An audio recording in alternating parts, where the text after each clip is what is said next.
What is going on, guys? It is WrestleMania here, back with some more news. Join us now as we look at the wildest news stories and rumors you need to know, including has WWE overtaken TNA? Further reasons on why AEW signed back Andrade. Chris Jericho celebrates this 35th anniversary in pro wrestling. WWE has destroyed Dynamite. Prayers for NXT star Lexis King. Matt Riddle has reached desperation levels. Broward's daughter cancer-free. And much more. Now, first story looks at has WWE taken over TNA? Well, NXT and TNA are engaging in a heated kayfabe rivalry with the stars of each promotion doing battle. However, there's been talk in the IWC that TNA is being booked as a secondary promotion in comparison to NXT. A TNA president, Carlos Silva, recently addressed this on the Battleground podcast, mentioning, "We're still TNA, and we've always been TNA. Look, you can read on the socials. There's moaning. There's this, of course. That's all part of building the product and building the storylines." I think WWE and NXT both understand that TNA, it's his own property. The same way they understand that AAA is their own property and that NXT is their own property. Do you think WWE is trying to make TNA look like the inferior promotion? I mean, the major champions are WWE stars. Next up is Randy Orton turning heel. Cody Rhodes may want to be careful with what he wishes for, as a current WWE undisputed champion recently talked up his upcoming tag match with Randy Orton on SmackDown against Braun Breaker and Bronson Reed, telling Pat McAfee, "It's Randy Orton, somebody who was a mentor to me in the game." And no spoiler, we don't know how much longer Randy is going to be doing this. I don't want that to creep up on me if we don't get one more good, old-fashioned Mega Power style tag with the guy who's partially responsible for me ever getting anywhere in WWE. Orton's 18-month injury-related absence from WWE led to fears that he might not ever return. A reminder that there's no promises in wrestling. But given how the Mega Powers team of Hulk Hogan and Randy Savage led to them exploding and Randy Savage turning heel, Cody may want to rethink his analogy. Next up, Tommy Dreamer fears that this injury is real. Why did TNA talent Ash by Elegance forfeit her Knockouts championship just weeks after winning it? The move caught the wrestling world by storm, as no explanation has been given. And given wrestling's work nature, there's been speculation that Ash stepping down is a work. But wrestling legend Tommy Dreamer isn't certain, and he had this to say on Busted Open Radio. "If it's a work, you're not gonna hand in your title." The Seth Rollins thing, people were speculating, but with Ash, things changed because she stepped down and it sucks. While we'll likely find out down the road, speculation will continue until fans get a conclusive answer. Next up, is Joe Hendry still in TNA? And there's news on whether TNA talent Joe Hendry is still signed with TNA or is he an NXT superstar. Confusion erupted after a segment at NXT Homecoming where Bobby Roode told Henry, "Now that you're in NXT, there's another championship that I once held that I want you to focus on, and that's the NXT title." A TNA president, Carlos Silva, didn't waste any time setting things straight, telling the Battleground podcast,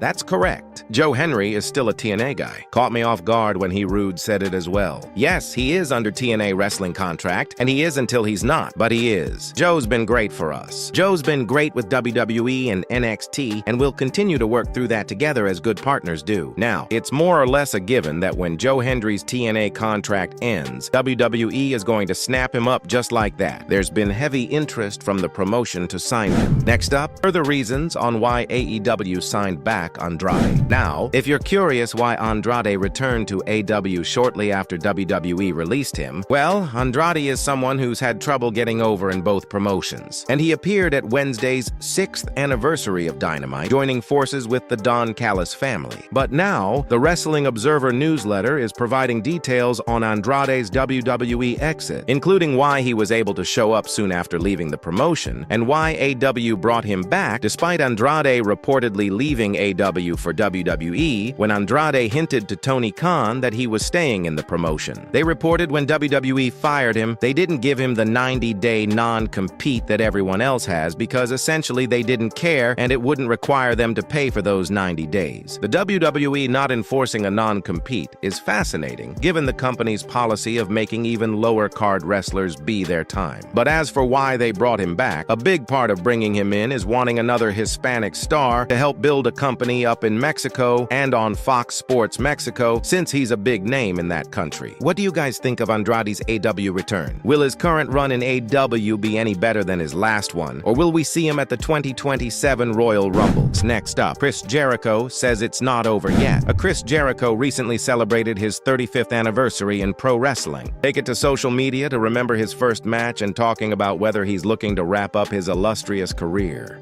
Graces to think that it's been 35 years to the day of my very first match. On October 2nd, 1990, I faced Lance Storm in Panoa, Alberta, at the Panoa Moose Hall in front of about 85 people. The match ended in a 10-minute draw, and I remember every little thing as if it happened only yesterday. I got paid 30, a 20, and a 10. I have a wonderful, amazing one in a million career since then, and I want to thank you all from around the entire world for joining me for certain parts or even all of it. And the good news is it ain't over yet. Jericho hasn't appeared on AEW since April, and this and the rumors that his AEW deal is expiring soon have fueled rumors that he could return to WWE. While Jericho has said a future WWE return can't be ruled out, he also said he's in AEW for the time being. What that means remains to be seen. Next, WWE has destroyed Dynamite. AEW recently celebrated 6 years of Dynamite, but Forbes is letting fans know Dynamite hasn't done well compared to NXT since WWE's developmental brand moved to the CW. According to Forbes, today marks 1 full year of WWE NXT on the CW. NXT on CW has beaten AEW Dynamite in total viewership in 48 out of 52 weeks. Now, it is important to remember that the two shows rarely go head-to-head, and that the industry sources estimate the CW is carried in around 121 million homes, compared to the 71,000 for TNT. Next up, Triple H hated this WWE Stars theme. Bronson Reed is pulling back the curtain to let fans know why Triple H changed his original theme song, Guillotine. During a chat with AFL today, Reed explained the importance of the entrance music. Those things are important. When you come out for your entrance, it sets the tone. So, I always wanted something that was distinctive. I have that with WWE. It's obviously a bigger scale and budget. They like to do their own in-house music, but I do miss my old music sometimes. But Reed then shared what happened when he shared his original theme with WWE Chief Content Officer Triple H. Well, the thing is, this is going to expose my boss, but he's a good dude. I once showed Guillotine to Triple H and he was not a fan. I think maybe he didn't listen to it in the right atmosphere. You know, listening to something on your phone and then hearing some crazy man start rambling. I'm like, if you heard it in the arena with the bass and the treble and stuff, then you would understand it works. But yeah, he was not a fan of Guillotine. The entrance themes are a very important part of a wrestler's act, which is why fans are constantly befuddled when promoters change a wrestler's existing theme, especially with something of a less than stellar music being produced in-house. By in-house, we mean durable. Next up, prayers for NXT star Lexis King. A sad news to report as NXT superstar Lexis King, aka Brian Pillman Jr., recently revealed on social media that his brother Jesse had passed away. King tweeted a tribute to his brother, mentioning, "I lost my brother today. He was a badass, highly intelligent, witty, and a charismatic dude who grew up in the 90s. He loved video games, Warhammer, R.A. Salvatore,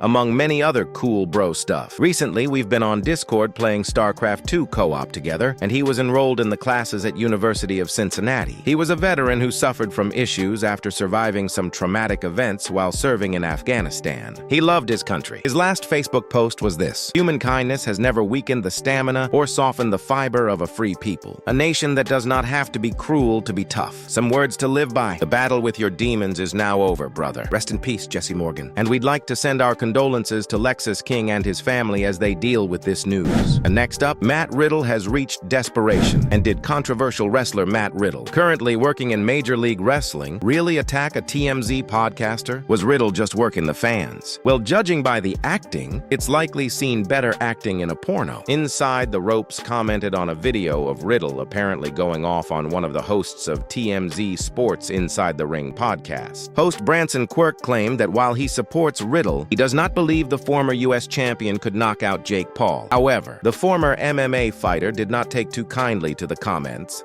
and he found it better to get violent instead. A Riddle went in on him. "You serious? Take that off." Now, the former WWE United States champion and two-time Raw Tag Team champion has been a heat magnet for years, and he's known for talking trash about wrestlers and promotions. However, this has got to be a new low for him. It's quite obvious to anyone with eyes that this was a complete setup and was meant to garner attention, which it has, so kudos there. But when you have to stoop this low to get some attention, something's got to be wrong. And finally, Bret Hart revealed reveals his daughter is cancer-free. And last but not least, great news coming from wrestling icon Bret the Hitman Hart, as Hart is letting fans know that his daughter Jade has emerged victorious after a recent bout with cancer. The Excellence of Execution posted the following on Instagram, mentioning, "I'm so immensely proud and joyful that my daughter Jade has triumphantly battled breast cancer with a courage and strength that will always define her. As a cancer survivor myself, I can't begin to express how grateful I am that my beautiful daughter Jade has won her fight. She proved that faith and love can beat anything when one's heart is full. I'm so proud beyond words." I wanted to share this video she made for Breast Cancer Awareness Month as a reminder to everyone that early detection is the best protection. Please remember to self-examine and schedule your mammogram. And we're wishing all the best to Bret Hart's daughter on a tremendous victory.